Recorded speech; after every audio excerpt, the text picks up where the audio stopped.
বছর ধরে যখন এই ভাঙড় থেকে শুরু করে ক্যানিং থেকে শুরু করে এই বিস্তীর্ণ এলাকায় ওদিকে রাজারহাট থেকে শুরু করে ওদিকে চলে গেল একেবারে দেগঙ্গা হারোয়া মিনাখা, ওদিকে আমাদের যেখানে আমি দাঁড়িয়ে আছি আমার বাঁদিকে ওদিকে সোনারপুর থেকে শুরু করে বাসন্তী গোসাবা, এই গোটা বেল্ট জুড়ে গত 15 বছর ধরে। আরে ঠিক আছে শুনুন না, শুনলেই হবে, দেখতে হবে না, দেখে কি করবেন, শুনলেই হলো।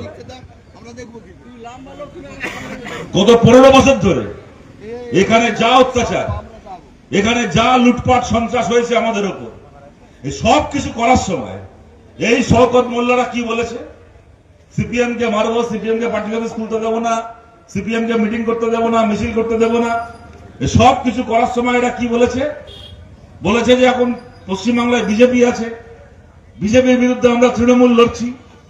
যদি তৃণমূল ছাড়া সংখ্যালঘু এলাকায় অন্য কোনো পার্টি থাকে, যদি কংগ্রেস থাকে, যদি সিপিএম থাকে, যদি আইএসএফ থাকে, যদি অন্য কোনো দল থাকে, যদি সংখ্যালঘু ভোট ভাগাভাগি হয়, তাহলে বিজেপির সুবিধা হয়ে যাবে, বিজেপির খুব লাভ হবে, বিজেপির উপকার হবে। তাই যাতে সংখ্যালঘু ভোটকে ভাগ না হতে দিতে হয়, সমস্ত সংখ্যালঘু এলাকায় অন্য কোনো দলকে আমরা টিকতে দেবো না, পঞ্চায়েতে কাউকে লড়তে দেবো না, সবাই একচেটিয়া ভাবে তৃণমূল করবে। যে তৃণমূল করতে চায় সে তৃণমূল করবে, যে তৃণমূল করতে চায় না সেও তৃণমূল করবে। 15 বছর ধরে এই করে গেছে। তারপরে একটা সময় গিয়ে তৃণমূল কংগ্রেস হারলো।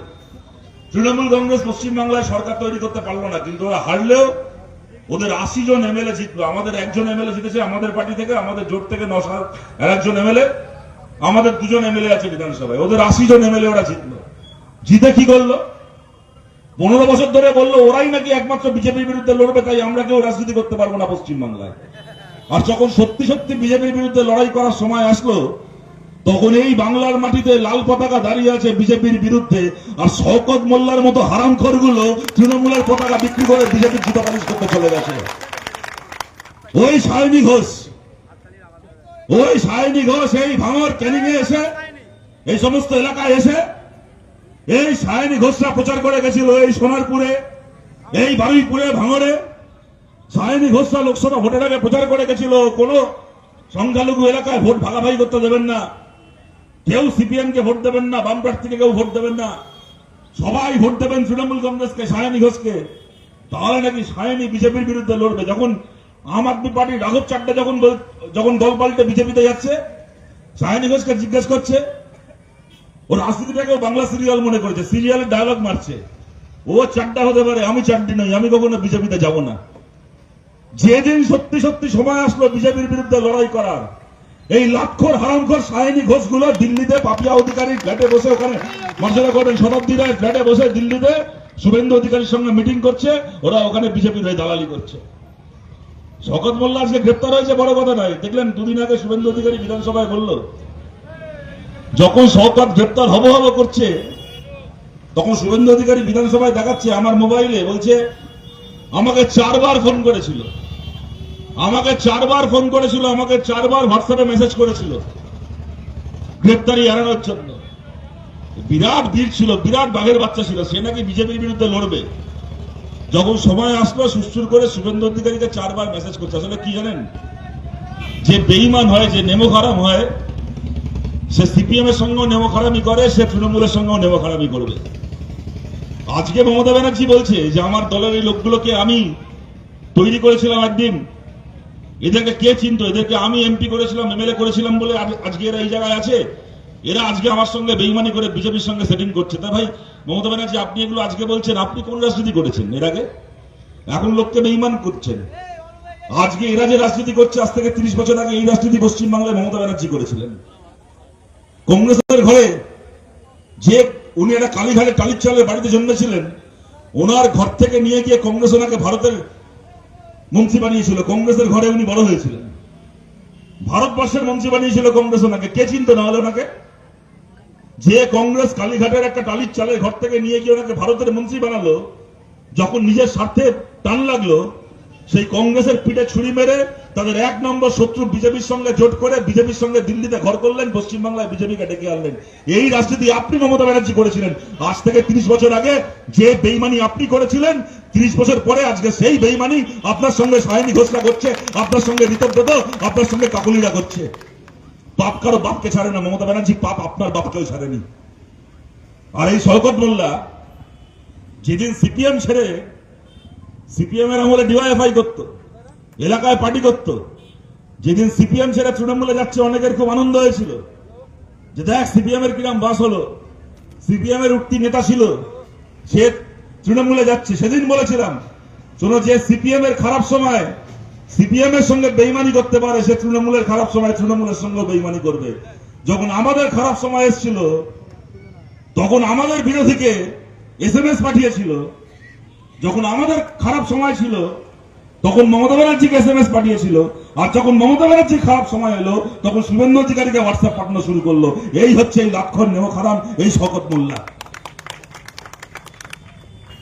পুলিশের কোলে বসে অনেক ঘুরেছিল, পার্টি অফিস খুলতে দেবো না এখানে। আজকে আমরা বলছি আমরা এখানে আমাদের পার্টি অফিস খুলেছি, তোর বাবার ক্ষমতা থাকলে তুই এসে পার্টি অফিসটাকে বন্ধ করে দেখা, তোর বাবার ক্ষমতা থাকলে এসে পার্টি অফিসটাকে বন্ধ করে দেখা। বলছি আজকে তো ও 14 গোষ্ঠীর ভাগ্য বলে এখন জেলে আছে, 14 গোষ্ঠীর ভাগ্য বলে জেলে আছে, সরকারের টাকায় দুবেলা খেতে পাচ্ছে, মাথার উপর ছাদ পেয়েছে, মারধর খাওয়ার ভয় নেই।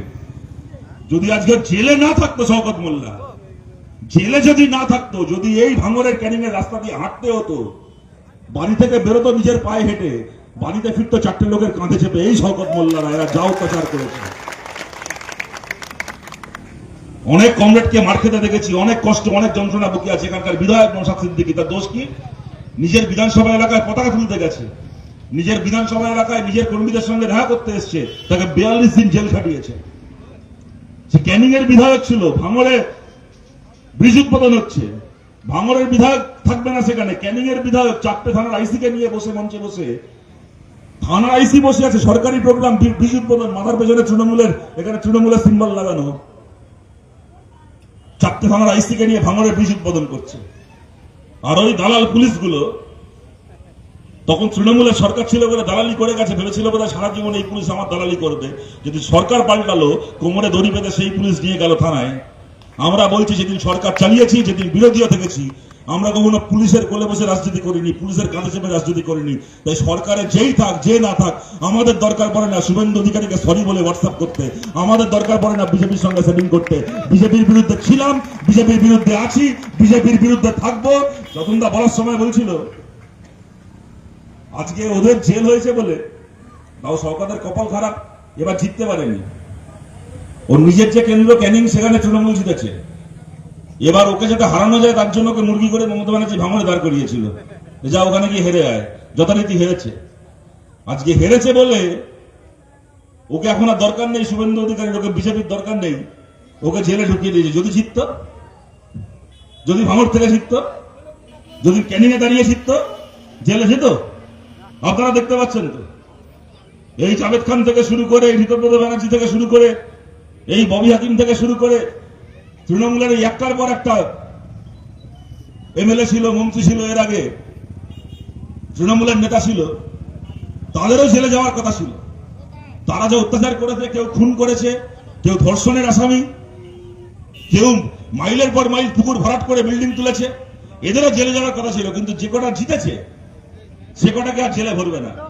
এখন তাদের সঙ্গে সেটিং করে নিয়েছে, সেটিং করে এখন বিধানসভার ভেতর সরকারও বিজেপি চালাচ্ছে, বিরোধী দলকেও বিজেপি চালাচ্ছে।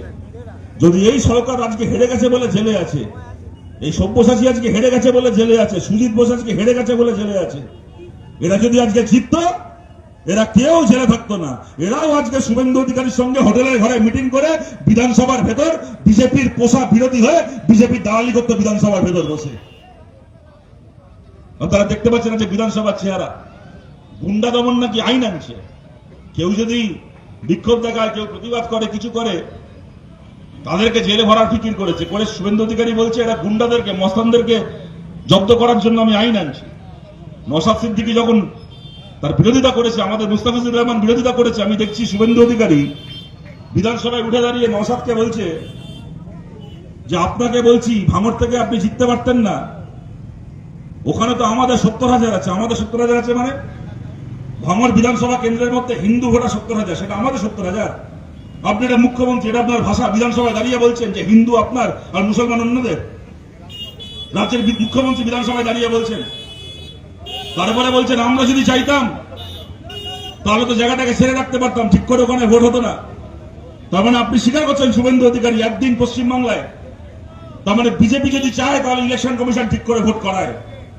মানে এই ভোটের আগে পর্যন্ত পশ্চিমবাংলায় ঠিক করে ভোট হয়নি, বিজেপি চায়নি, তাই ইলেকশন কমিশন ঠিক করে ভোট করায়নি।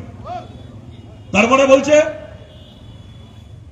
ওইখানে এই গুন্ডাদের বিরুদ্ধে ব্যবস্থা নেওয়া হয়েছে বলে আজকে আপনি বিধায়ক, আর ওই আপনার বিরুদ্ধে ছিল শওকত মোল্লার কথা বলছে, সে আজকে জেলে আছে। যদি গুন্ডাদের বিরুদ্ধে ব্যবস্থা না নেওয়া হতো তাহলে আজকে জেলে থাকতো না। তার শুভেন্দু অধিকারী আপনি যদি তাই মনে করেন তাহলে তো এটা প্রমাণিত যে আজকে নতুন করে পশ্চিমবাংলায় কোনো গুন্ডা দমন বিল পাস করানোর দরকার নেই। ভারতের সংবিধানে যা আইন আছে সেই আইনের জোরেই শওকত মোল্লার মতো ক্রিমিনাল মাফিয়াদেরকে জেলে ঢোকানো যায়। আপনি শুভেন্দু অধিকারী আপনি নিজে বিধানসভায় দাঁড়িয়ে সেটা বলছেন। তাহলে আজকে যদি ভারতের আইন মেনে শওকত মোল্লার মতো ক্রিমিনালদেরকে জেলে ঢোকানো যায়, তাহলে কি এমন দরকার পড়লো যে আজকে আপনাকে নতুন আইন আনতে হচ্ছে গুন্ডাদের বিরুদ্ধে? গুন্ডাদের বিরুদ্ধে নতুন আইন আনতে হচ্ছে কারণ এটা গুন্ডা দমন আইন নয়, এটা বিরোধী দমন আইন। কোন বিরোধী যদি প্রতিবাদ করে, কোন বিরোধী যদি বিক্ষোভ দেখায়, কোন বিরোধী যদি লড়াই নামে, তাহলে সেই বিরোধীকে আমি বিনা বিচারে 1 বছর পর্যন্ত জেলে আটকে রাখবো। আজকে শওকত জেলে গেছে মানে, আজকে সুজিত বোস জেলে গেছে মানে, আমরা জানি, আমরা কমিউনিস্ট পার্টি করি, এই জেলে যাওয়া শওকত আর সুজিত বোসকে দিয়ে থামবে না। আজ বাদে কাল আমাদেরকেও জেলে যেতে হবে, তার জন্য আমরা প্রস্তুত। এইটুকু বলছি আপনাদেরকে, এমন নয় আমরা হয়তো শওকতের মতো ওই নদীর চর দখল করে ছেড়ের জন্য কফি শপ বানিয়ে লোকের বাড়ি লুট করে, লোকের ফেরি লুট করে, কোটি কোটি টাকার সরকারি জমি দখল করে, মানুষ খুন করে জেলে যাব না। ঋতব্রত ব্যানার্জিদের মতো আমাদের নামে ধর্ষণের মামলা চলছে না যে ধর্ষণের কেসে আমার জেলে যাওয়ার ভয় আছে। আমরা এদের মতো চুরি, খুন, ধর্ষণ করে জেলে যাব না। কিন্তু হতে পারে আজকে এদের বুলডোজার দিয়ে লোকের বাড়ি ভাঙার প্রতিবাদ করতে গিয়ে, বুলডোজার দিয়ে লোকের দোকান ভাঙার প্রতিবাদ করতে গিয়ে, হকার উচ্ছেদের প্রতিবাদ করতে গিয়ে আমাদেরকে গ্রেপ্তার হয়ে জেলে যেতে হতে পারে। আর যদি জেলে যেতে হয়, জানবেন ওদের বুলডোজারের সামনে দাঁড়িয়ে যদি কালকে জেলে যেতে হয়, মাথা নিচু করে নয়, মাথা উঁচু করে আস্তে আস্তে জেলে যাব। আর যেদিন জেল থেকে বেরোবো, জেল থেকে বেরিয়ে নিজের বাড়ি ফিরবো না, যেখানে ওদের বুলডোজার চলবে, জেল থেকে বেরিয়ে আবার সেখানে সেই বুলডোজারের সামনে গিয়ে দাঁড়াবো। তার জন্য কমিউনিস্ট পার্টি করি। এইটুকু বলছি, 1 মাঘে শীত পালায় না। তৃণমূল ভেবেছিল সমস্ত সরকারি অফিসার সিস্টেম আজকে আমরা কিনে রেখে দিয়েছি।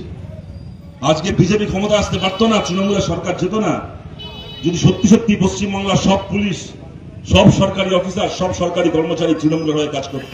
সবাই মানুষ। একটা সময় তাদেরও ধৈর্যের বাঁধ ভেঙেছে, একটা সময় তারাও ঠিক করেছে যে এই পাপের সরকারকে বিদায় করতে হবে। আজকে আপনাদের বলছি, এই বিজেপিকে আজ নয় কাল আমরা হারাবো। 2029 সালে এই যাদবপুর লোকসভা কেন্দ্র থেকে শুরু করে পশ্চিমবাংলার বেশিরভাগ লোকসভা কেন্দ্র আমরা জিতবো। ভারত থেকে মোদী সরকারকে আমরা তাড়াবো, তার লড়াই আমরা লড়ছি। আপনাদেরকে একটা কথা বলছি, আজকে সকালবেলাও কসবার আমাদের কসবার ওখানে বন্ডেল গেটের ওখানে একটা বস্তি উচ্ছেদ করার নোটিশ দিয়েছে, নটর পার্ক বলে জায়গা আছে, সেখানকার মানুষরা এসেছিলেন আমাদের, তাদেরকে নিয়ে আমরা লড়াই করছি। ওই বস্তি আমরা উচ্ছেদ হতে দেবো না। সেখানকার এক দিদি আজকে বলছিলেন, এ কথাটা অনেকেই বলেন, দেখবেন এখন অনেক বিজেপি বিরোধী মানুষ এটা বলেন, এরা যেরকম ভাবে মানুষের পেটে লাথি মারা শুরু করেছে, এরা হেরে যাবে আগামী দিনে যদি ব্যালটে ভোট হয়। কিন্তু যদি মেশিনে ভোট হয়, ইভিএমে ভোট হয়, এখন যে সিস্টেমে ভোট হচ্ছে, যদি সেই সিস্টেমে ভোট হয়, তাহলে এদেরকে হারানো যাবে না। এটা দেখবে অনেকে বলে, আপনাদেরও নিশ্চয়ই অনেকের মনে হয় এটা। আপনাদেরকে বলছি, নিশ্চিন্তে থাকুন, ইভিএম এ ভোট হলেও এরা হারবে। কেন জোরের সঙ্গে কথাটা বলছি জানেন? আজকে ইলেকশন কমিশন থেকে শুরু করে মনে হচ্ছে সবকিছু, সমস্ত সরকারি দপ্তর, সরকারি অফিসার, এই হর্নটাকে বন্ধ করে, হর্নটা না বাজিয়ে আস্তে আস্তে যান, হর্নটাকে বন্ধ করুন একদম। আর যেন হর্ন বাজাতে না হয়। কেউ সামনে কোনো হেলিকপ্টার নেই যে আপনি হর্ন বাজালে উড়ে যাবে, আস্তে আস্তে যান লাইন দিয়ে। আমি যে কথাটা বলছিলাম, ইভিএম এ যদি ভোট হয় তাহলেও এরা হারবে। সরকারি কর্মচারীরা, কেন্দ্রের সরকারের কর্মচারী যারা আছে, যাদেরকে দেখে আজকে মনে হচ্ছে সবাইকে বিজেপি পকেটে ভরে নিয়েছে, মমতাও ভেবেছিল সব রাজ্য সরকারি কর্মচারীকে পকেটে ভরে নিয়েছে, কিন্তু তা সবাই মানুষ, সবার শরীরে রক্ত মাংস আছে, সবার একটা হৃদয় আছে, একটা বিবেক আছে। অত সোজা নয় মানুষকে কিনে নেওয়া। আপনাদেরকে আজকে দাঁড়িয়ে জোরের সঙ্গে এই কথাটা বলছি, একবার ভেবে দেখুন তো, গোটা বাংলা জুড়ে সব জায়গায় আমরা পারিনি হকার উচ্ছেদ আটকাতে, কিন্তু যেখানে যেখানে যখন যখন স্টেশন থেকে হকার তুলতে গেছে, আপনারা দেখেছেন এই লোকসভা কেন্দ্রের মধ্যে যাদবপুর স্টেশন থেকে শুরু করে, আজকে বালিগঞ্জ থেকে শুরু করে, বাক্সাকাশ থেকে শুরু করে, হাবড়া থেকে শুরু করে, যেখানে যেখানে হকার উচ্ছেদ হয়েছে, বালিগঞ্জে আমরা আটকাতে পেরেছি, হয়তো হাবড়ায় পারিনি, বাক্সাকাশে পারিনি, যাদবপুরে দুবার পেরেছিলাম, তারপরে একদিন পারিনি, কিন্তু যেখানে যেখানে উচ্ছেদ করতে গেছে ওরা, একটা জায়গায় ওরা ফাঁকা ময়দান পায়নি, আমরা হাজির ছিলাম। কি করে থাকলাম আমরা? কি করে জানলাম যে কবে কখন কোথায় উচ্ছেদ হবে? কি করে জানলাম? আমাদের তো জানার কথা না।